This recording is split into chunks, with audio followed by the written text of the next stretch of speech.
to F-Bomb Friday.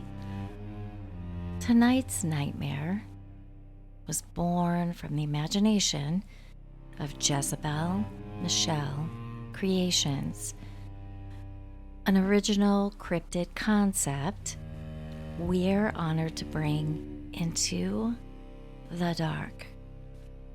Jezebel is one of our winners from our cryptid submission contest. I'm your host, Tracy Preston, along with my husband, Todd. Hey, hun. Hey, baby. Are you ready? I am ready. Let's hit it. Today, we travel to a place where maps become suggestions, where roads narrow into deer trails, and then simply end, swallowed whole by the forest of northern Michigan. There are places here locals won't go after dark, not because they can't explain why, but because they won't. Places where cabins sit abandoned, even though the roofs are still good. Places where hunters come back, pale, quiet, and unwilling to say what they saw between the trees. For generations, the people of the Great Lakes region have told stories of things that walk where men should not, winged omens seen before tragedy, starving spirits wearing the shape of what they once were, creatures born not of flesh alone, but of fear, hunger, grief, and the oldest darkness known to mankind. Most legends stay separate, but every now and then, the woods build something new. Something out of a single name, because the name depends on who's telling the story.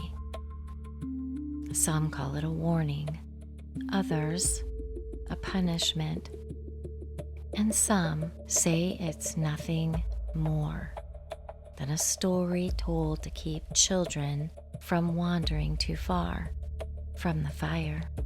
But there are whispers heard in taverns, bait shops, ranger posts, and gas stations, miles from anywhere. Different voices, same tone, and over time, one name keeps coming back. One name, and one name alone. On today's episode of F-Bomb Friday, we're talking about the name that keeps getting whispered.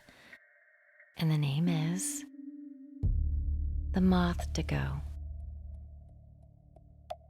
The first time most people hear it, they laugh. They say it sounds made up, something pulled from the internet. Something pulled from the internet, stitched together from older monsters. The kind of thing you get when people have too much time and not enough to do. They roll their eyes and smirk, ask if it glows in the dark or shoots something out of its eyes. And they'll tell you if something 10 feet tall with wings was living in the Upper Peninsula, someone would have hit it with a truck by now. Then they spend one night in the North Woods after the first snowfall. They hear something moving above them, and that's when they stop laughing. Because in Michigan's Upper Peninsula, there are miles of forest where a man can walk all day and never cross another footprint. Cedar swamps stretch out in silence. Hemlock stands grow so thick they swallow the moonlight whole. Black spruce bogs breathe mist, even in the cold. Logging roads still appear on maps, but vanish when your boots hit the ground. Rivers carry names older than the English language, and the hills make sounds in the wind no machine ever could. There are places where the trees lean in close enough to listen. And in those places, there are rules. You don't whisper after sunset. You don't follow voices calling your name from the timber. You take only what you need and nothing more. You don't look too long at red eyes watching from the branches. And if you smell rot where the air should be clean, you go home. Old hunters will tell you those rules with a half smile, like they're joking. But watch when they say them. It's while they're packing up, before the light starts to fade, while they're loading the truck, before the sun is fully gone, and always with one glance back at the tree line. There are a lot of stories about what this thing is. Some say it's older than the settlers, older than the sawmills, a punishing spirit, born when hunger turns cruel, not the hunger of the stomach, but the hunger of the heart. Greed, vanity, waste, bloodlust, something that follows men who kill just to prove they can. Others say it came later, during the logging boom, when ancient trees were cut down to stumps and deer were left hanging to rot for sport. They say that's when the forest decided to judge. Some of the newer stories are the easiest to dismiss. Back in the 1960s, after newspaper reports of another winged omen in another state, locals gave a name to something they had already been seeing for generations. Mothman, Wendigo, Mothdigo. It sounds lazy, like something stitched together from older fears. But sometimes simple names stick. Because the truth is, it isn't new. It's just remembered differently. The names don't matter much to predators. Only habits do. And the one thing that comes up again and again is this. It doesn't wait behind you. It doesn't wait ahead of you. It waits above you. There was a man named Raymond Bellinger who told his story only once. He wasn't the kind of man who scares easy.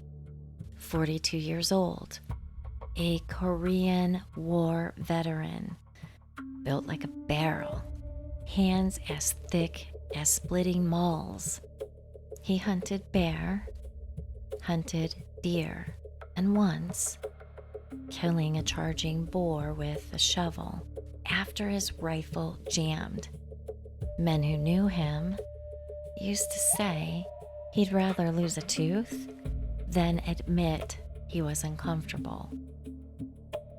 In November of 1978, Raymond joined two younger men for a night hunt outside Newberry.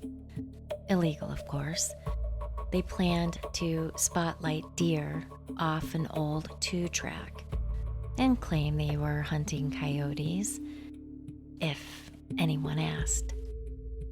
The younger men brought beer and bravado.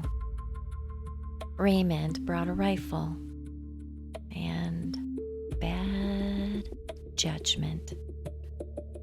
Around midnight, they saw eyes shine in the trees, not ahead on the road, 30 feet up. 2 red circles reflecting back at them. One of the younger men laughed and said it was just an owl. Then something moved, heavy, branch to branch, without shaking the limbs. Raymond said later, no animal he'd ever known could move like that. Then the smell hit, sweet and foul all at once, like wet leaves over meat gone bad. They raised the spotlight slowly into the trees.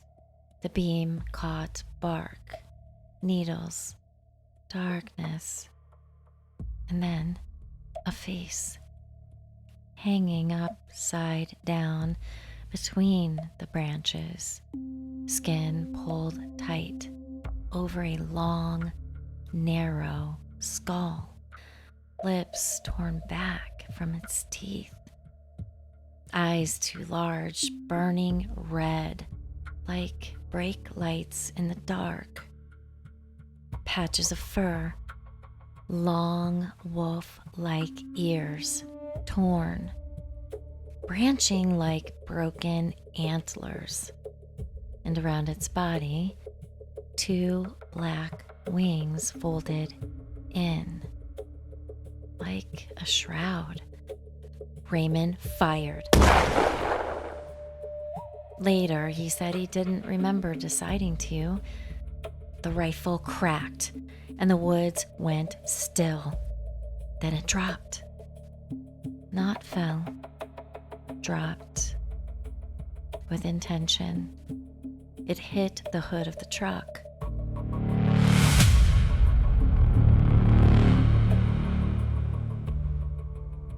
Hard enough to cave the metal inward, and then it was gone. Over the roof, one sound, like canvas snapping in a storm. The younger men screamed. Raymond shouted, "Drive!"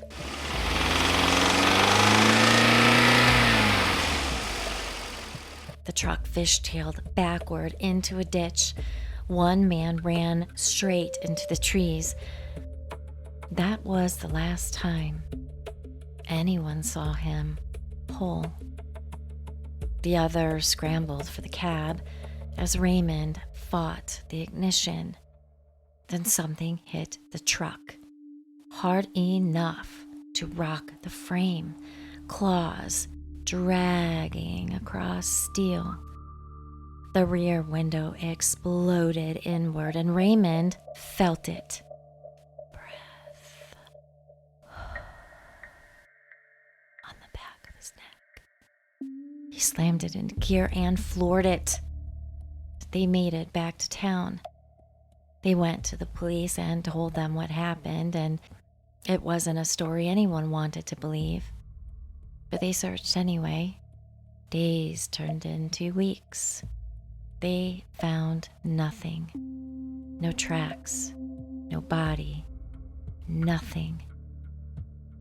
Except a patch of skin hanging in a tree. Authorities called it a bear attack. The surviving man never spoke about it again. And Raymond, he quit hunting, sold every rifle he owned, except one service pistol, installed floodlights around his house, and nailed his windows shut. Then there was the Black Creek case, January 1989. 4 snowmobilers from Wisconsin, all experienced riders, crossing trails after dark. Somewhere along the way, they missed a turn and then ended up on an old logging grade, abandoned, untouched for years. By morning, 3 machines were found, clustered together, nose to nose, like they'd been used to build a barricade. Keys still in the ignitions, one headlight still burning, but weak. The snow told the rest of the story. Tracks circling the machines again and again. Boot prints, drag marks, and long furrows cutting down from the trees above. No bodies were found for 6 days. The first man was discovered inside a hollow cedar, frozen, his hands clamped over his ears. No visible wounds, but his face held so much terror. The coroner reportedly had to step outside just to compose himself. Another was found 20 feet up in the branches. Jacket snagged, but the body placed too neatly to be an accident. The remaining 2 men were never found. Officials called it exposure, panic, wildlife. Locals say something else, something that doesn't chase you, something that waits above. Those accounts, they're recent, but to understand this, you have to go back long before towns like Munising or Newberry, before roads, before names. The Upper Peninsula was something else entirely. Dense, beyond imagination. An ancient forest, layer upon layer, stacked over centuries. Deadfall, moss, shadow, roots twisting down into the dark. When the logging boom hit the 1800s, Michigan became one of the most heavily harvested timber regions in North America. Entire ecosystems erased for decades. The trees didn't just fall. They were taken. Fast, careless, endless. And here's the part that doesn't sit right. In some of the earliest logging records, there are gaps. Not just missing paperwork or missing people, crews that dwindled, men who walked into the tree line and never came back. At that time, they blamed accidents, exposure, wolves. But later accounts, passed down, not written, describe something else. Something that didn't stay on the ground. Winter, 1878. A logging camp south of what is now Tequamanon Falls. Snow deep, food running thin. Game had disappeared, not migrated, disappeared. So the men ranged farther, hunted harder, And when they found something, they took more. Sometimes more than they needed. Then one man, no name left behind, started bringing back kills that didn't make sense. Half used, poorly butchered, sometimes not butchered at all, just torn. The others noticed, but they were hungry. So they said nothing, asked nothing. Then the smell came, not decay, something thicker, something that lingered, like rot, that moved. One account survived, passed down through a logger's family. It describes the night. Everything changed. No wind, no falling snow. And then the trees shifted, not swaying, shifting. Like something with weight was moving through them. Then it dropped. Not loud, not crashing, just sudden. One man screamed and was cut off. The others grabbed lanterns and axes and found nothing. No blood, no tracks, only this. High above the fire, something wet, dripping. When the camp was found months later, it wasn't torn apart, wasn't scattered, it was empty. Like everyone had simply walked away, except for what was left in the trees. Bones, stripped clean, wedged into branches, some broken, like they'd been dropped from above. Others placed.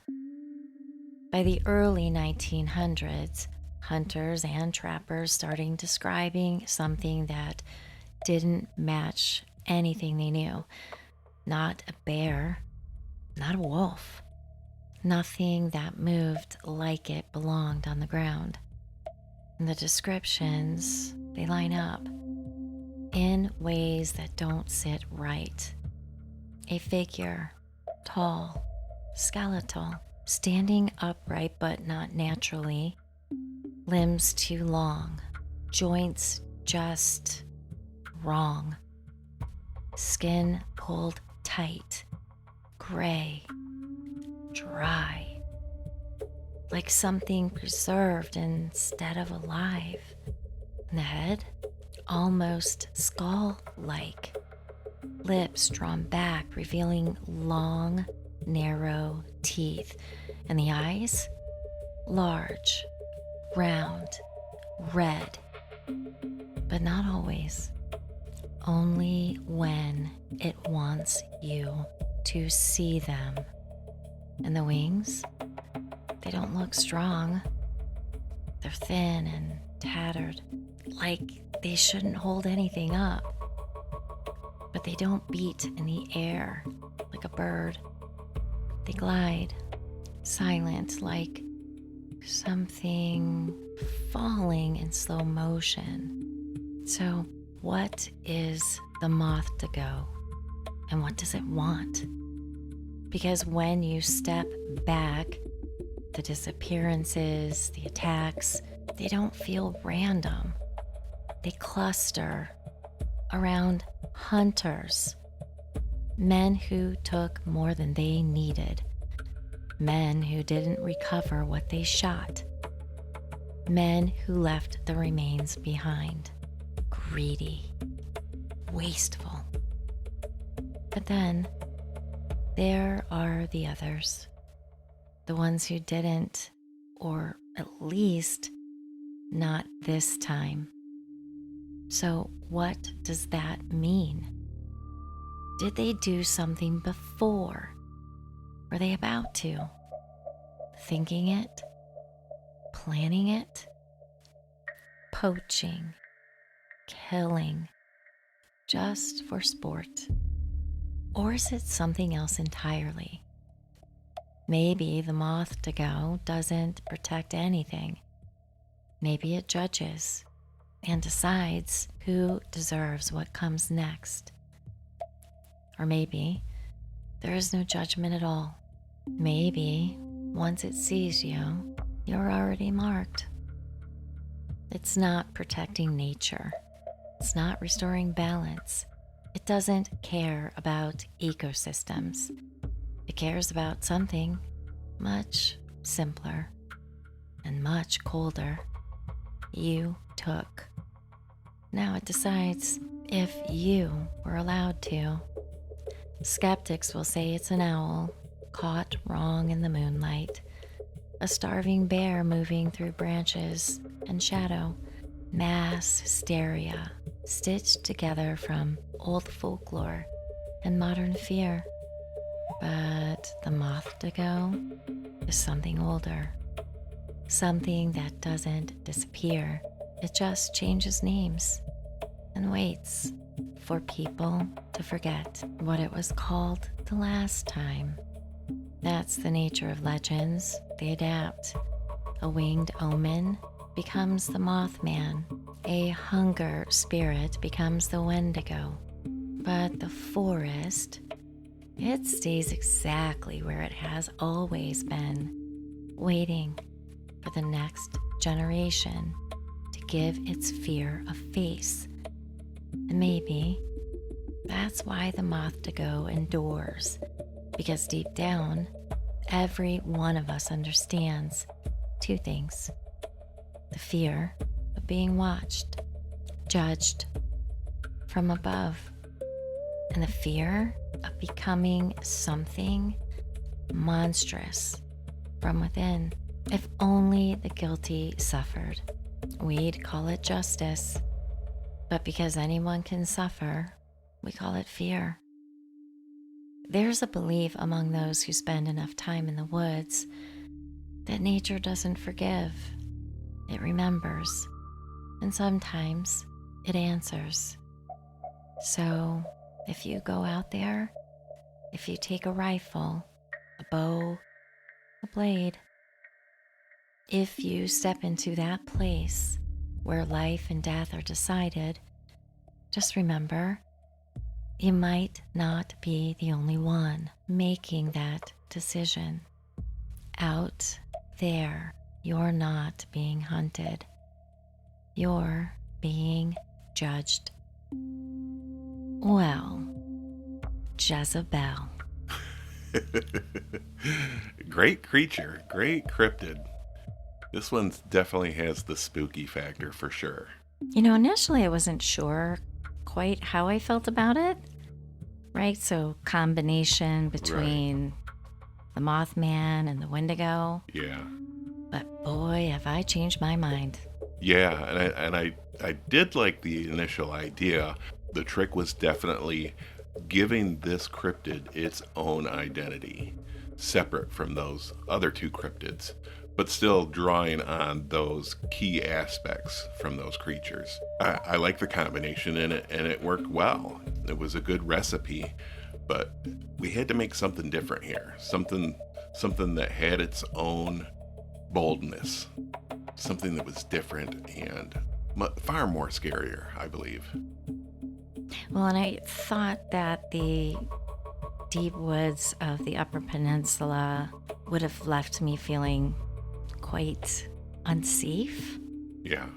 But I really feel unsafe. Especially at nighttime. Yeah, and the thing is that I guess I'd be okay. Yeah. Because I'm not out taking more than what I need. Well, that's the thing. Because not all the victims were necessarily doing anything wrong, or were they? This creature seems to judge on everything. Maybe it's something that we don't know about. Maybe it's something that you've done in the past, or maybe something that you are planning to do, or maybe something that you were just thinking about. It's reading you. You might not want to even think it. Right. Just calm your shit down. That's right. If you're thinking about doing something wrong, Think again. think again, because This thing's watching you. Yeah, back off, Jacko. Yeah. Well, amazing job, Jezebel. And great job to you too, hon. Thank you. Yes, and great job, Jezebel. This was a very fun story to do, and a very awesome creature to create. Just looking at it gives me shivers. The chivies. You can almost smell the rot looking at this creature. The rot with the sweet smell of leaves. Of rotting leaves. Well, I'm super excited because not only do we have this amazing story, we now have 3 new cryptids. That's right. And 3 new stories of lore. That's right. New cryptids in Michigan. And guess what? What? We have 1 more to go. We have 1 more to go. It's going to be a good one. I'm excited about it. What is the name of that creature? Are we talking about it? No, we're not gonna. Everybody knows. If you've been following us on Facebook and following the contest, you already know. But you don't know the story. You don't know the story. So thanks, hun, and thanks again, Jezebel. This was a fantastic cryptid, and I love the new lore. So, do you want to sign us out, hun? I sure do. You better lock your doors. You better lock your windows.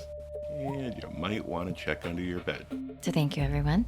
Thanks, everybody. And we will see you again on Malice Monday. We'll see you on Monday.